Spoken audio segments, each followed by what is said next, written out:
Sveiki, čia Darius Cikanavičius iš Saviarcheologija LT. Šiandien kalbėsiu apie svajojimą, planavimą ir veikimą. Kiekvienas rezultatas prasideda nuo vizijos, nuo tikslo įsivaizdavimo, nuo įsivaizdavimo to, ką norime turėti. Kitaip tariant, nuo svajonės. Svajoti yra naudinga, nes galime mintyse matyti, koks bus rezultatas, kai jį pasieksime. Tačiau tik svajoti neužtenka. Kažkada turi prasidėti ir veikimas. Kitaip svajonės ir liks tik tai svajonėmis, fantazijomis. Dažnai žmonės įstringa svajojimo stadijoje ir niekuomet nesiima veiksmų. Suprantama, kad toks žmogus jaučia ir baimę veikti, ir frustraciją, kad neturi norimo rezultato.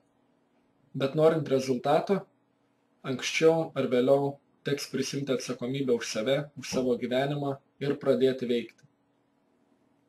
O veikimas prasideda nuo planavimo. Kaip kažkas yra teisingai pasakęs, planas yra svajonės užrašytos ant popieriaus. Ir jeigu tas planas nėra detalus, nėra aprašyti, pamatuoti, įvertinti visi žingsniai, tai žmogus vis dar svajoja. O kaip reikėtų planuoti? Pirmiausia, reikėtų išsamei aprašyti rezultatą. Ko konkrečiai aš noriu? Ką aš matau savo svajonėse? Kitaip tariant, aiškiai matyti kelio pabaigą. Ir tuomet nuo ten žvelgti atgal iki to taško, kuriame esu šiandien. Ir šiame kelyje susidėlioti reikšmingus žingsnius. Ką ir kokia eilės tvarka man reikia padaryti, kad nueičiau ten, kur noriu nueiti. O tada, tarp tų reikšmingų žingsnių, dar reikėtų susidėlioti mažesnius tikslus, mažesnius žingsnelius, jungiančius tuos reikšmingus žingsnius tarpusavyje. Ir gauti tokį, sujungt taškus tipo žemėlapį nuo savo šiandieninio atskaitos taško iki savo norimo rezultato. Taigi, planuojant reikia aiškiai matyti savo norimą rezultatą, matyti, kur esu šiandien ir tuomet detaliai ir pamatuojamai aprašyti, ko jums reikės, kad tą rezultatą pasiektumėte. Kiek man tai kainuos finansiškai? Ar reikės papildomų žinių arba įgūdžių, kurių šiandien galbūt neturiu? Ar reikės praktikos? Ar reikės kitų žmonių pagalbos? Galbūt reikės pakeisti gyvenamąją vietą. Galbūt reikės atsisakyti bendravimą su tam tikrais žmonėmis. Galbūt reikės atsisakyti dalykų, prie kurių esu labai pripratęs. Galbūt reikės pakeisti mitybos ar darbo ar poilsiavimo įpročius. Galbūt reikės suformuoti naujus įpročius. Galbūt reikės susirasti papildomą darbą. Visa tai, ko jums reikia, įvardinti tiksliai, detaliai bei pamatuojamai aprašyti savo plane. Ir tai padaryti, sukuriant kelią tą žemėlapį nuo savo šiandieninio atskaitos taško iki savo norimo rezultato, su tais tarpiniais tikslais ir mažesniais žingsneliais tarp jų.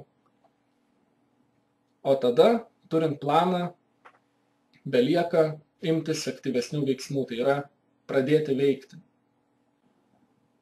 Dažnai žmonės pradėti veikti gąsdina galima kritika, galimas atstumimas, ypač jeigu mūsų norimas rezultatas ar planas eina netradiciniu, neįprastu, keistu keliu. Mums baisu, ką apie mus pagalvos kiti, gal elgsimės ne taip, kaip iš mūsų tikimasi, gal būsim atstumti, gal iš mūsų pasijuoks, gal suklysime ir mums prikaišius ir taip toliau. Taip pat žmonės galvoja, kad jiems reikia kažkokio leidimo. Reikia, kad ateitų kažkoks autoritetas, kažkoks galios turintis asmuo ir pasakytų, kad pradėti veikti galima, kad leidimas duotas. Tačiau reikia suprasti, kad jums reikalingas tik vieno žmogaus leidimas. Tai yra jūsų pačių.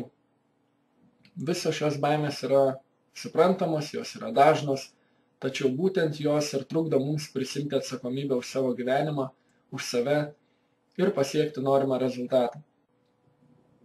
Dažniausiai visi barjerai, visos reikšmingos kliūtis mūsų kelyje yra ne išorėje, bet mūsų galvoje. Tad realiai save ribojame tik mes patys. Ir kaip turbūt visi iš patirties žinome, sunkiausia yra pradėti. sunkiausia yra žengti pirmuosius žingsnius. Tad pradėkite nuo bet kokio plano. Jis neturi būti tobulas, jį vėliau galima pakoreguoti, to nereikėtų bijoti.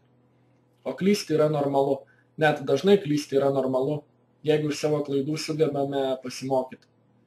Apsirašykite bent pirmąjį žingsnį, padėsiantį jums pajudėti iš vietos.